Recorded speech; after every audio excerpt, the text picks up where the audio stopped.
और मेरी माँ मुझे इतना प्रेम करती थी। मैं एक ही पुत्र था, मेरे पिता बहुत पहले ही शरीर छोड़ करके चले गए थे। मैं अपनी माँ के साथ में रहा करता था। मेरी माँ मुझे बहुत प्रेम करती थी, इतना प्रेम करती थी कि उसका कोई जवाब नहीं। हमेशा मुझे अपने नेत्रों के सामने ही रखती थी। मेरी माँ भगवान की पूजा पाठ में बहुत ही श्रद्धा रखती थी। संत महात्माओं की सेवा भाव को बहुत ही श्रद्धा पूर्वक करती थी। और ये मैं उनके साथ रह करके बराबर देखता था। कोई भी संत महात्मा कहीं दूर से भी आ जाए तो मेरी माँ तत्काल उसकी सेवा करने के लिए जाती थी। एक दिन की बात, हमारे यहाँ गांव के ही पास में कुछ संत आए हुए थे। मेरी माँ उन संतों की सेवा करने जाए तो मुझे भी अपने साथ में लेकर के जाती। मैं जाकर के वहां पर देखता, संतों से मिलता, बात करता, बड़ा ही अच्छा लगता मुझे। धीरे धीरे संतों के प्रति मेरा बहुत ही अनुराग हो गया। मुझे ऐसा लगने लगा कि सब कुछ छोड़ छाड़ करके मुझे भी संत बन जाना चाहिए, साधु बन जाना चाहिए। माता जी हमारी इतना प्रेम करती थी, सोचती थी कि मेरा बेटा अगर साधु सन्यासी बन जाएगा तो मेरे बुढ़ापा का सहारा कौन होगा, मेरे वृद्धावस्था में मेरा साथ कौन देगा। इसलिए मेरी माँ मुझे साधु बनने नहीं देती थी। अब एक दिन मैं संत के पास बैठा, संतों से मैं पूछने लगा, महाराज जी अगर साधु बनना हो तो क्या किया जाए। संतों ने मुझे बड़ी सुंदर भाव में समझाया और मुझे बहुत अच्छा लगा। मैंने कहा मैं भी साधु बनना चाहता हूँ, क्या आप मुझे अपने साथ लेके चलेंगे। महाराज ये मेरी बात सुन करके संतों ने कहा, अरे ना ना, मैं आपको अपने साथ लेकर के नहीं जाऊंगा। बोले क्यों? तो कहा इसलिए क्योंकि आपकी माता ने हम लोगों का इतना दिव्य सेवा किया है और आपको मैं अपने साथ अगर लेकर के चला गया, हम लोग अपने साथ लेकर के चले गए तो आपकी माँ हम संतों को लाखों गालियां देंगी कि देखो इतना सेवा किया और हमारे बेटे को ही पकड़ के लेके चले गए। महात्मा जी को तो हमें गाली नहीं सुनना है, आप एक लौते पुत्र हो अपनी माँ के, इसलिए तुम यहीं पे रहो और जब तुम्हारी माँ शरीर छोड़ दे उसके बाद तुम साधु बन जाना। देखिए संतों के पास बच्चों को ले जाने से बच्चों में दिव्य मंगलमय ज्ञान आता है, भगवान के प्रति श्रद्धा होती है। और अगर आप अन्यत्र स्थान पर लेके जाते हैं तो बच्चों की बुद्धि बिगड़ती है। कहा वर्तमान समय की क्या स्थिति बन गई है, लोग अगर देखते हैं कि मेरा बच्चा किसी साधु महात्मा के पास बैठा हुआ है तो लोग डांट करके उसको बुलाते हैं, ए बेटा तुम बाबाओं के पास बैठते हो, अरे बाबाओं के पास बैठोगे तुम भी बाबा बन जाओगे, बाबा के पास बैठोगे तो तुम भी बाबा बन जाओगे, साधु के पास बैठोगे तुम भी साधु बन जाओगे। माताओं को इस बात से कभी चिंता नहीं होती है, कष्ट नहीं होता है कि मेरा बेटा कहीं चोर उचक्का न बन जाए, डाकू बदमाश न बन जाए, इससे कोई चिंता नहीं होती है। बल्कि सबसे बड़ी चिंता उनको होती है कि मेरा बेटा कहीं साधु संत न बन जाए, कहीं साधु महात्मा न बन जाए। इस प्रकार कई बार हम लोग क्षेत्रों में गए हैं कार्यक्रम करने के लिए, तो हम लोगों ने देखा कि कुछ बच्चे विशेष हम लोगों के पास आने लगते तो उसकी माँ एक आध बार आकर के उसको बुला के ले गई। उसके बाद जब बार बार उसको हम लोगों के पास उसकी माँ ने देखा तो कहती है, बेटा तुम इधर मत आया करो, नहीं तो ये पंडितों की छुआछूत की बीमारी होती है। छुआछूत मतलब जानते हैं कि इनके पास ज्यादा इनके आकर्षण में रहोगे तो तुम भी पंडित बन जाओगे। इनके पास जैसे किसी को कोई छूने वाली बीमारी होती है, जैसे दाद, खुजली इत्यादि, तो उसको स्पर्श कर लिया जाए तो दूसरे को भी हो जाता है। उसी प्रकार से उसने कहा कि तुम पंडितों के पास रहोगे तो तुम भी पंडित बन जाओगे, और पंडित बन जाओगे तो ये उचित नहीं रहेगा। अब बताइए, पंडित बन करके भगवान का गुणानुवाद करना लोगों के दृष्टि में गलत लगता है, साधु संत बन करके भगवान का गुणानुवाद करना लोगों की दृष्टि में गलत लगता है, और चोर उचक्का बन करके चलना, अनेकों प्रकार के प्रतिकूल कार्य करना ये लोगों की दृष्टि में बहुत अच्छा लगता है। एक बार की बात, अयोध्या में सरजू जी के पुल पर, पुल के ही समीप में कुछ लोग फल का ठेला, जूस का ठेला इत्यादि लगाया करते थे। अब तो सरकार ने सब साफ सफाई करा दिया, बढ़िया दिव्य सुंदर अयोध्या बन रही है। पहले के समय में जूस का ठेला इत्यादि लगा करता था। एक व्यक्ति बहुत ही जबरदस्त फॉर्च्यूनर गाड़ी से आया और गाड़ी रोका, रोक करके वो जूस वाले से बढ़िया जूस बनवाया। जूस बनवा करके अपने बेटे को जूस पिलाना प्रारंभ कर दिया। जूस पिलाने लगा, बेटा रो रहा था, दूध नहीं, जूस नहीं पी रहा था। अब वो रोवे, जूस ना पिए। ये दृश्य उसने जब देखा तो कहा, बेटा, एक महात्मा जी वहीं पास में जा रहे थे, सरजू जी, तो उसने कहा, बेटा जल्दी से दूध जूस पी ले। अब वो रुदन करे, ना पिए दूध।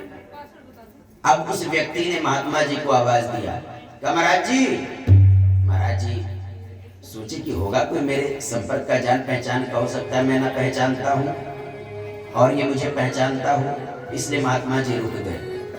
कहा, भैया बताइए क्या बात है। उसने कहा, थोड़ा देर आप रुके रहिएगा यहाँ पर। महात्मा जी ने कहा, ठीक है, रुक जाता हूँ। अब उस व्यक्ति ने कहा, बेटा जल्दी से जूस पी ले, नहीं तो ये बाबा जी तुम्हें खा लेंगे। उसने कहा कि बेटा जल्दी से जूस पी ले, नहीं तो ये बाबा जी जो खड़े हैं ना, ये तुझे खा लेंगे। बाबा जी ने मन में विचार किया कि हम लोग दाल चावल रोटी सब्जी खाते हैं कि बच्चों को कब से खाने लगे हैं? इस प्रकार लोग अपने बच्चों को संस्कार देते हैं। लोग अपने बच्चों को डराते हैं, कहते हैं, बेटा रोना नहीं, नहीं तो बाबा जी पकड़ ले जाएंगे तुझे। कहते हैं, बेटा दुष्टता मत करना, नहीं तो बाबा जी तुम्हें खा लेंगे। बताइए, यही सबसे अधिक पतन का मार्ग है। यही लोगों के पतन का मार्ग है कि लोग अन्यत्र लोगों के संपर्क में जाने से अपने बच्चों को नहीं रोकते हैं, और किसी संत महात्मा के पास, किसी भगवत भक्त के पास अगर बच्चा चला जाए तो बच्चे को डराते हैं। छोटे बच्चे के दिमाग में ऐसा भाव भरते हैं, अरे छोटे बच्चे को आप जो संस्कार दोगे, आगे चल करके बच्चा आपका वही करेगा, आगे चल करके आपका बच्चा उसी मार्ग पर चलेगा। अगर छोटे बच्चों को आपने ये सिखाया कि संत महात्माओं के पास मत जाना, नहीं तो पकड़ ले जाएंगे, खा लेंगे, तो बड़ा होकर के बच्चा भी उनसे दूरी बनाने का ही प्रयास करेगा। इनके पास जाना उचित नहीं, बहुत गड़बड़ होते हैं। ठीक है, ये वर्तमान में लोगों की सोच है, और इसी सोच की वजह से लोग अनेकों प्रकार से परेशान होते हैं। कहा, एक बार की बात है, एक नगर में एक बहुत बड़ा चोर रहता था, बहुत बड़ा चोर। और उस चोर की ये विशेषता थी, उस चोर की ये विशेषता थी कि वो कभी भी कहीं भी जाए तो बिना चोरी किए वापस नहीं लौटता था। इतना बड़ा चोर था वो, बहुत नामी गामी चोर था। जैसे चोर में भी कभी काफी नामी गामी चोर होते हैं, तो वो उससे जब कोई पूछता था कि भैया आप चोरी करते हैं, चोर हैं, तो वो कहता था कि मैं चोर तो हूं पर बड़े ईमानदारी के साथ चोरी करता हूं। अब बताइए, चोरी भी करते हो फिर भी ईमानदारी कहाँ, ईमानदारी कैसी? तो उसके कहने का तात्पर्य था कि अपने चोरी में मैं ईमानदारी करता हूं। यानी जिसके यहाँ चोरी करने के लिए जाता हूं तो उसके यहाँ एक कण भी नहीं छोड़ता हूं कि हाँ सुबह उठ करके वो अगर भूखा हो तो एक भी दाना कुछ खा करके अपना काम चला ले। एक कण भी नहीं छोड़ता हूं, सब कुछ चुरा लेता हूं। उसके घर में एक पुत्र था, उसकी धर्मपत्नी का स्वर्गवास हो गया था। अब उसका पुत्र बहुत छोटा था। अब छोटे से बच्चों को आप जो संस्कार दोगे, बच्चे उसी संस्कार के साथ आगे बढ़ेंगे। और वही, क्योंकि कहा गया है सबसे प्रथम गुरु माता पिता होते हैं बच्चों के, उसके बाद शिक्षा गुरु, दीक्षा गुरु इत्यादि जो भी है वो बाद में, लेकिन सर्वप्रथम बच्चे को अच्छा संस्कार, अच्छा ज्ञान देने वाला गुरु कौन है? वो है माता पिता। माता पिता अपने बच्चों को जैसा संस्कार देंगे वैसे ही बच्चे आगे चल करके कार्य करेंगे। तो वो चोर अपने बच्चे को सिखाता था नित्य प्रति, बेटा कभी भी ध्यान रखना मेरे, क्योंकि जो पिता का व्यवसाय है, पिता अपने बेटे को भी वही व्यवसाय कराने का प्रयास करता है। जैसे डॉक्टर का बच्चा डॉक्टर ही बनता है, वकील का बच्चा अधिकांशतः देखा जाता है कि वो वकील बनता है, या उससे ऊपर उठ गया तो जज इत्यादि की भी पढ़ाई कर लेता है। लेकिन कानून वाले ही किताबों को पढ़ करके आगे बढ़ता है। उसी प्रकार चोर का बच्चा अपने पिता से अगर चोरी का संस्कार पाएगा तो चोर ही तो बनेगा। तो अपने बेटे को नित्य प्रति सिखाता था, बेटा अगर तुझे मेरे जैसा बहुत बड़ा चोर बनना है तो तुमको कुछ बातों पर विशेष ध्यान देना पड़ेगा। उसने कहा क्या? कहा कभी कहीं तुम सत्संग में मत जाना, कभी भी तुम सत्संग में मत जाना, कभी कथा श्रवण करने के लिए मत जाना, कभी किसी संत के संगति में मत बैठना, कथा प्रवचन को कभी श्रवण करने मत जाना। मेरी गारंटी है तुझे बड़ा चोर बनने से कोई रोक नहीं सकता है। स्वयं विचार कीजिए, वो चोर अपने बेटे को क्या सिखा रहा है। अब धीरे धीरे बेटा बड़ा होता गया, अपने पिता के साथ में हाथ बटाने लगा। एक दिन की बात, आम का सीजन था, आम का बगिया बहुत बड़ा लगा हुआ था, और वो चोर उस आम के बगिए में चोरी करने के लिए गया था। उसने अपने बेटे से बताया था, बेटा शाम जब हो जाए तो तुम भी उस बगिया में आ जाना और दोनों मिलकर के बढ़िया आम तोड़ करके लाएंगे, आम की चोरी करके आएंगे। उसने कहा ठीक है पिताजी।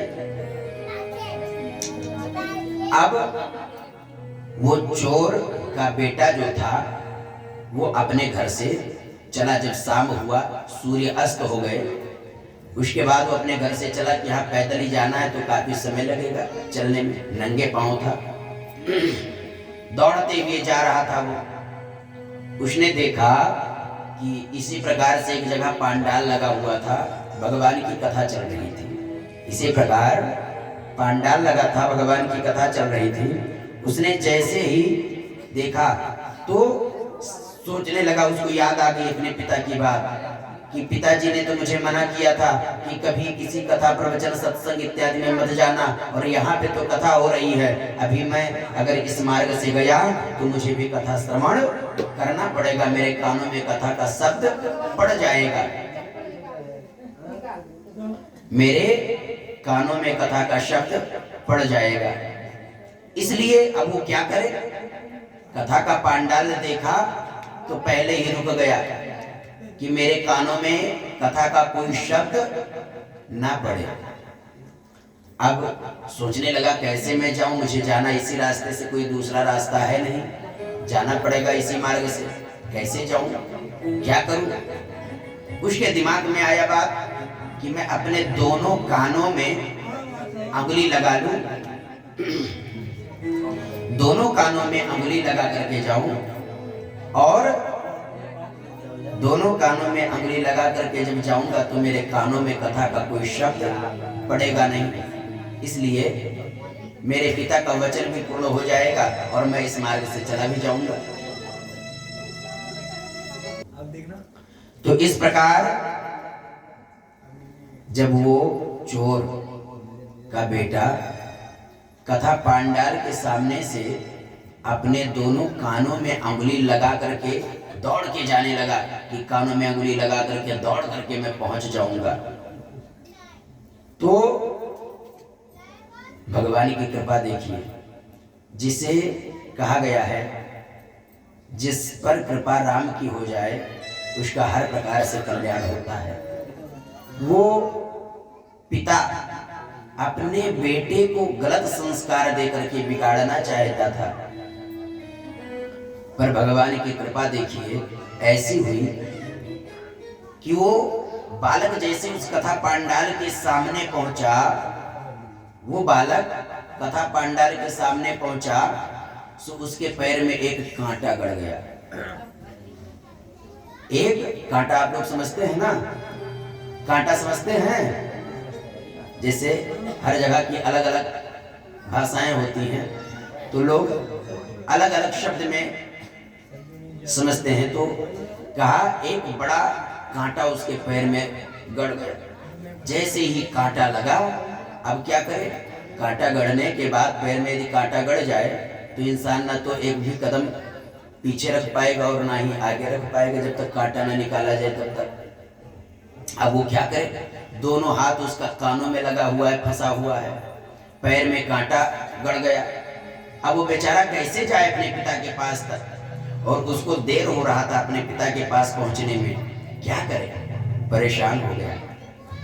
उसके दिमाग में आया कि जल्दी से मैं अपने दाहिने कान से, क्योंकि दाहिना हाथ लोगों का बड़ा फास्ट होता है, तो उसने सोचा कि दाहिने हाथ से जल्दी से मैं कांटा निकाल करके और बाहर फेंक दूं, उसके बाद तुरंत फिर कान में अंगुली लगा करके दौड़ के चला जाऊंगा, इतने देर में कौन सा कथा का शब्द हमारे कानों में पड़ जाएगा। उसने वही किया, जल्दी से अपने कानों से अंगुली हटाया और अपने पैरों में से कांटा निकाला, निकाल करके फेंका, फिर कानों में अंगुली लगा लिया। तब तक इतने बीच में ही व्यास जी के मुख से बड़ा सुंदर शब्द निकल गया था, ऊपर वाला सब देख रहा है। व्यास जी के मुख से बड़ा सुंदर शब्द निकला, चाहे जो कुछ भी तुम कर लो पर ऊपर वाला सब कुछ देख रहा है, ऊपर वाला सब देख रहा है, सबको ऊपर वाला देखता है। व्यास जी के मुख से शब्द निकला, उसके कानों में पड़ा, फिर वो अंगुली लगा करके भाग करके वहां से चला गया। अब दौड़ करके गया, अपने पिता के पास पहुंचा। उसके पिता ने कहा, बेटा मैं पेड़ पे चढ़ने जा रहा हूं आम तोड़ने के लिए, और तुम नीचे खड़े होकर के देखना, कोई अगर मुझे देखने लगे तो मुझे आवाज दे देना। उसने कहा ठीक है पिताजी। अब वो चोर पेड़ पे चढ़ करके आम को तोड़ने लगा। कुछ देर बाद उस बच्चे के दिमाग में उस कथा का वो शब्द आ गया, क्योंकि वो कभी कथा सुनने तो गया नहीं था, कभी कोई भी ऐसी संगत उसने की नहीं थी। इसलिए उसने सोचा कि जो शब्द मेरे कानों में पड़ गया था मैं पिताजी को बता दूं, अन्यथा मैं नीचे सबको देख रहा हूं और ऊपर से कोई मेरे पिताजी को देख ले और फिर पकड़ करके मारने लगे तो फिर मैं क्या करूंगा। इसलिए वो जल्दी से अपने पिताजी को आवाज दे, पिताजी पिताजी। बोले क्या है? तो कहा वो ऊपर वाला सब देख रहा है। चोर बोला अरे तुमको ये बात कैसे पता चली? तत्काल वो चोर उस पेड़ पर से नीचे उतर करके आ गया। कहता एक बात बताओ, मैंने तुम्हें मना किया था ना किसी कथा प्रवचन इत्यादि में मत जाना, तुम क्यों गए? उसने कहा पिताजी मैं कहीं नहीं गया। तो फिर ये शब्द तुम्हारे कानों में पड़ा कैसे? तुमने सुना कैसे? कैसे तुम बोल दिए इस शब्द को? उस बालक ने कहा पिताजी आज मैं जब आ रहा था तो मेरे साथ में ऐसी घटना घटित हुई जिसके कारण मेरे कानों में ये शब्द पड़ गया। अब मैं क्या करूं? इसमें मेरी क्या गलती है? उस चोर ने कहा अरे मैं कितना बड़ा अन्याय कर रहा था, मैं अपने बेटे को कितना गलत संस्कार दे रहा था। देखो मेरे बेटे को स्वयं भगवान ही सही मार्ग पर चलाना चाहते हैं और मैं स्वयं अपने बेटे को गलत रास्ते पे लेकर के जा रहा था। ये मेरी बहुत बड़ी अज्ञानता थी। उसी समय चोर का भी दिमाग तुरंत बदल गया। उसी कथा के एक शब्द से ही उस चोर का भी माइंड बदल गया और चोर भी संकल्प ले लिया कि मैं आज की तारीख से कभी चोरी नहीं करूंगा, क्योंकि मैं नीचे वालों से तो छुपा करके चोरी कर सकता हूं पर ऊपर वाले से छुपा करके मैं कोई गलत कार्य नहीं कर सकता हूं। वो सदैव मुझे देखता है। इसलिए सभी को ये चाहिए कि कोई भी गलत कार्य करने से पूर्व आप नीचे वाले की कभी चिंता ना करके आप एक बार भगवान के बारे में सोच लीजिए कि मैं जो भी गलत कार्य कर रहा हूं वो ईश्वर देख रहा है, परमात्मा देख रहा है, क्योंकि परमात्मा सब कुछ देखता है। सब कुछ हम लोग जो कुछ भी करते हैं सब भगवान के ही देख रेख में करते हैं। इसलिए कोई भी गलत कृत्य हम लोगों को नहीं करना चाहिए जिससे आने वाले समय में हमें कष्ट भोगना पड़े। इस प्रकार देवर्षि नारद जी महाराज कृष्णद्वैपायन वेदव्यास जी को बता रहे हैं कि मैं पूर्व समय में दासी पुत्र था और मेरी माँ संतों के सेवा में अत्यंत रुचि रखती थी। कहा संतों के साथ में साधु बनने के लिए जाना चाहता था परंतु संतों ने मुझे मना किया। कहा कि तुम्हारी माँ जब शरीर छोड़ करके चली जाए तब तुम मेरे पास आना। अब धीरे धीरे वो सब संत अपने अपने स्थान को जाने लगे, अपने स्थान को चले गए। अब उस देवर्षि नारद जी का मन संतों में और भगवान में लगा हुआ था। कितना जल्दी नारद जी ने कहा कि मैं भगवान से बार बार प्रार्थना करता था, हे भगवान मेरी माँ की जल्दी से जल्दी मृत्यु हो जाए। मैं भगवान से प्रार्थना करता था। क्यों? क्योंकि मुझे भगवान में प्रेम था और मैं भगवान के शरण में जाना चाहता था। नारद जी ने कहा मैं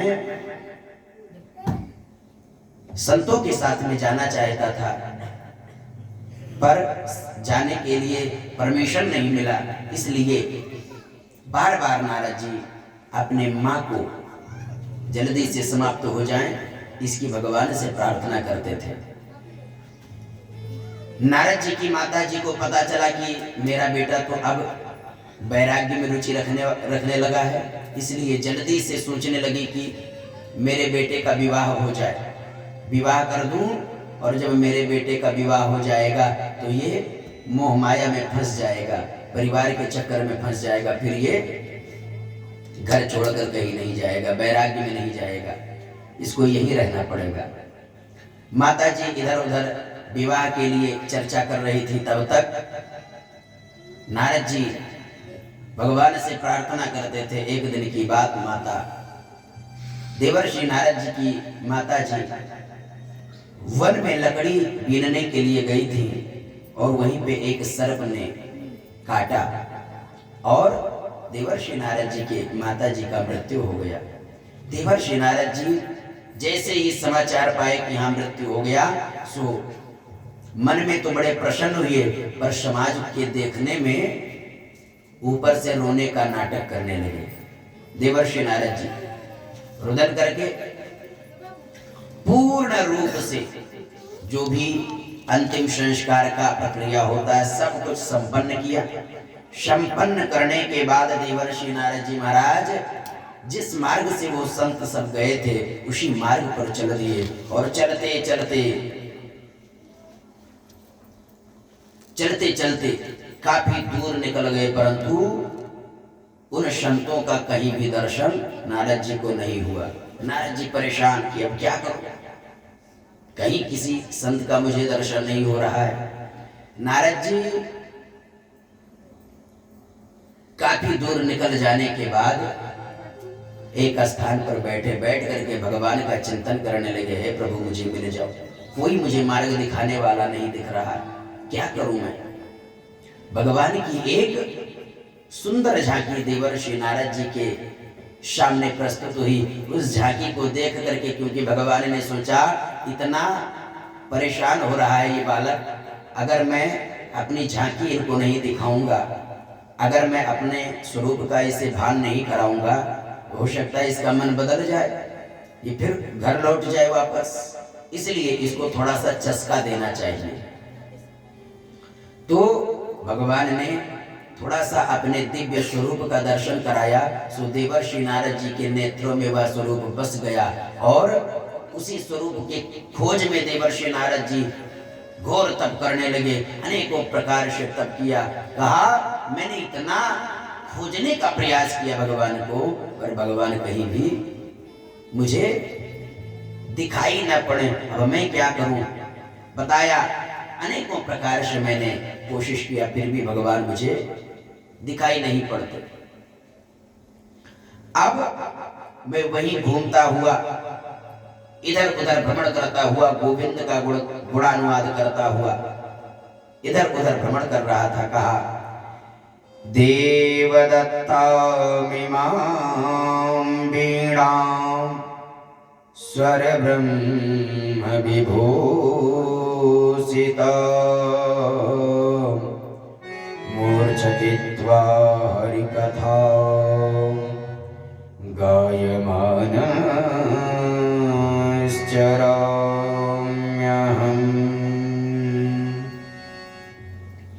कहा नारद जी कहने लगे मैं इसी प्रकार से भ्रमण करता रहा, परंतु मुझे कहीं भी कोई मार्ग नहीं मिल रहा था।